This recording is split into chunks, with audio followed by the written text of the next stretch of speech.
What? Stop spinning. Stop spinning. So what have we got here on the bench? Man, I'm getting mad deja vu right now.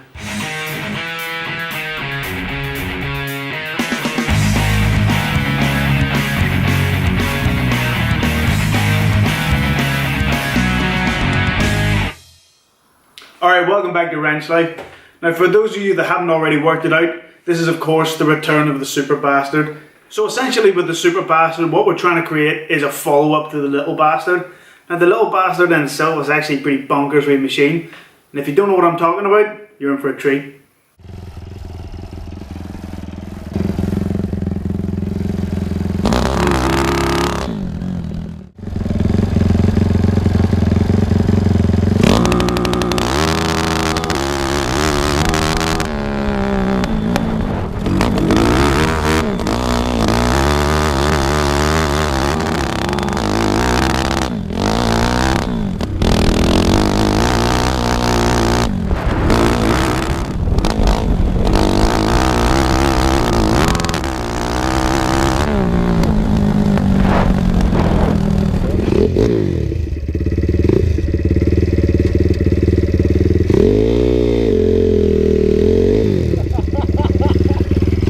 Fixes there. This thing is buggered. Yeah, it's pretty good.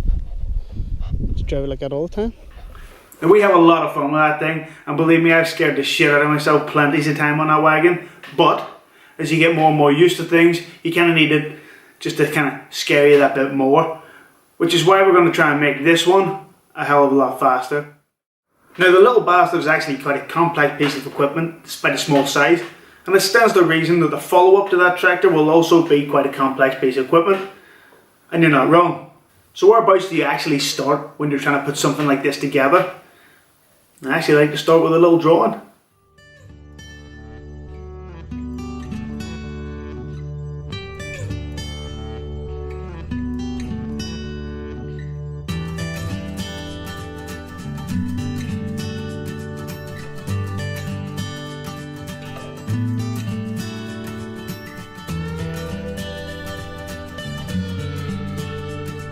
Alright, time out. That drawing gets pretty fucking difficult to understand pretty much immediately, right?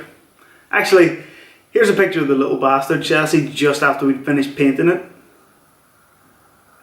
Yeah, the drawings for that one much easier.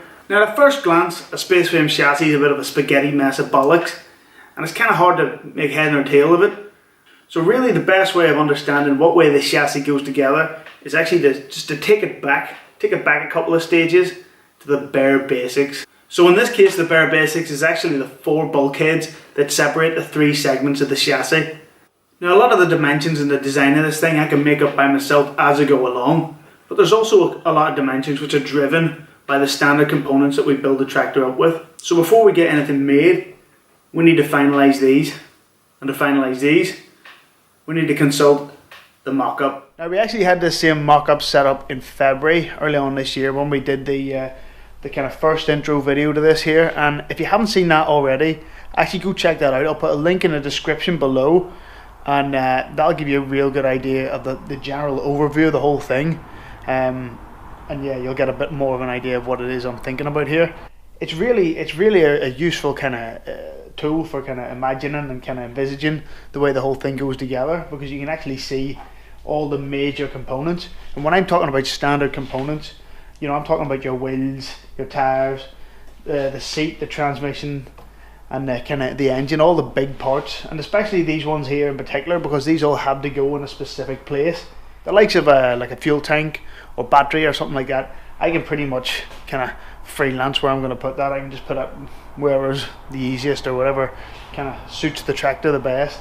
But the things like the seat here, the engine, obviously the wheels and tires, like some of the things actually were pretty well constrained before we even start as to where they're going to go. So with these kind of major components, you know, we can set them all out in the mock-up and kind of get a real good idea where they're going to be, and then also from that there get a real good idea of the shape and size of the chassis in all these different places, so that we don't kind of try and make the package too small and you know, struggle for space. Alright, so let's start off with what dimensions we do know.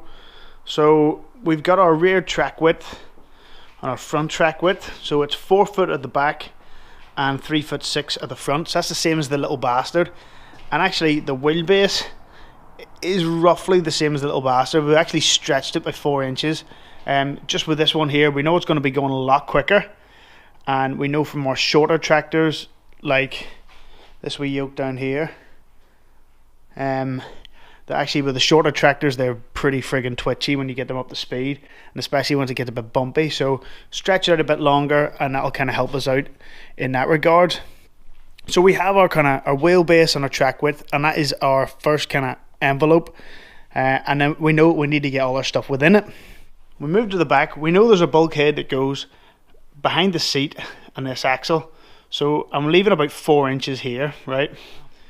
We also know there's going to be a bulkhead that will run pretty much in line with the front axle beam. So we're actually just taking this front axle center line as a position of the front bulkhead.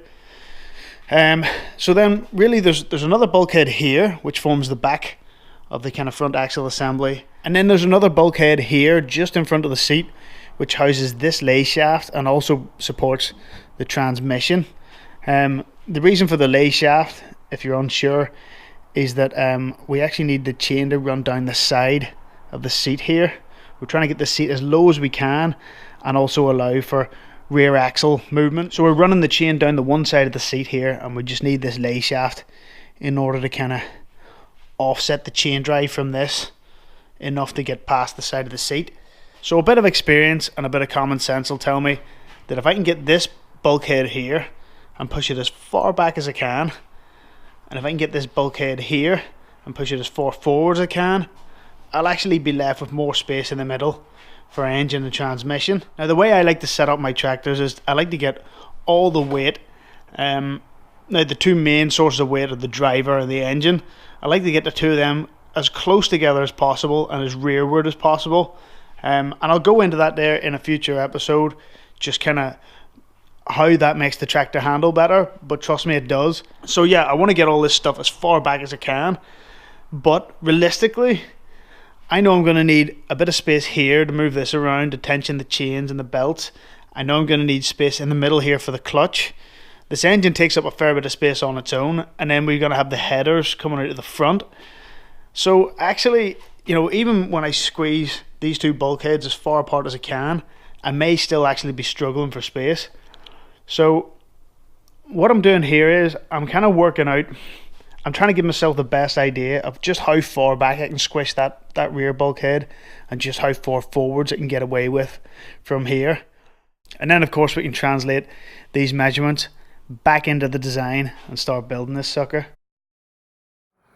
So you might be wondering now, what the hell is he doing with his ironing board? Well, the ironing board is actually a piece of rudimentary tooling that we're going to use to build this chassis. So this is a straight and flat piece of 2mm thick steel. We've actually braced it on the underside so it doesn't flex or bend. And then what we've done is we've drilled holes at all the key junction points of the chassis. Now in that last operation with the mock-up here, we've worked out where each of those holes are. So we actually have all them positions drilled off. So now we've got all the information and dimensions we need to build the bulkheads. The only problem is now, how do we go about building them?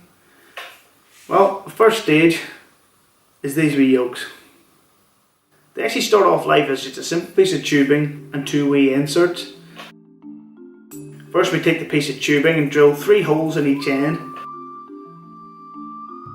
The inserts are designed to be a press fit in the tube. Now we installed these ones with a hammer.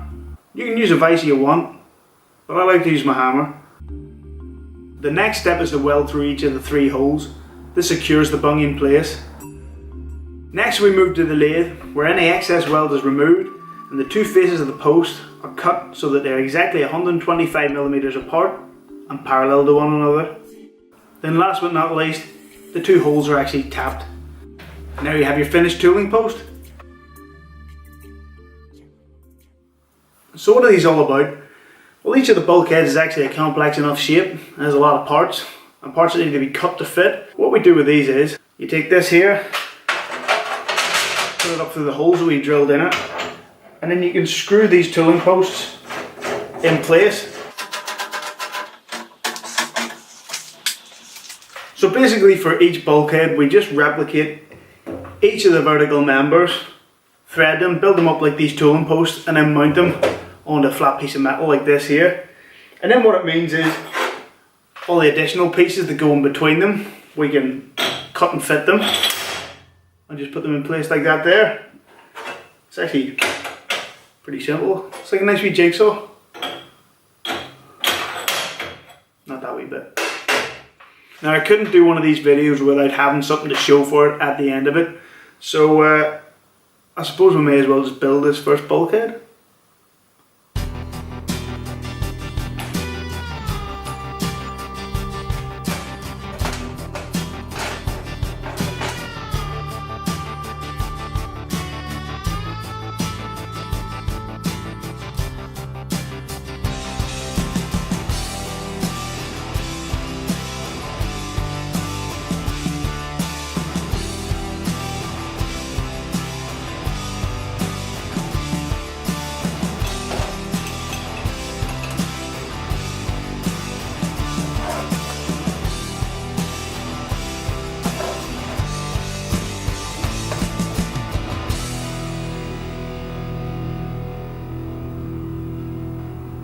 So there you have it, the first piece of the Super Bastard.